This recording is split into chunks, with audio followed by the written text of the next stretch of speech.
বাংলাদেশে যে কোনো সময় দুর্যোগ এসেছে, বিপদ এসেছে, আলেম ওলামারা জনগণের সাথে মিলে ময়দানে থেকেছেন এবং তারা জীবন উৎসর্গ করেছেন, আহত হয়েছেন। এই জুলাই বিপ্লবের সময়ও শত শত মাদ্রাসার ছাত্র আহত হয়েছেন এবং তারা শাহাদত বরণ করেছেন।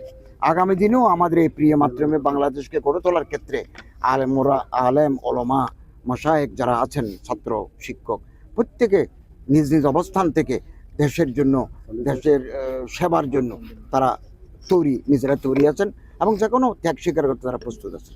এটা একদিনে সম্ভব নয় ল অ্যান্ড অর্ডারকে কন্ট্রোল, তবে আলহামদুলিল্লাহ বহু গুণে আইনশৃঙ্খলা পরিস্থিতি ভালো হয়েছে, অর্থনীতি ভালো হয়েছে এবং আমরা আশা করি আমরা একটা সুন্দর নির্বাচন আগামী ফেব্রুয়ারি মাসে আমরা করতে পারবো।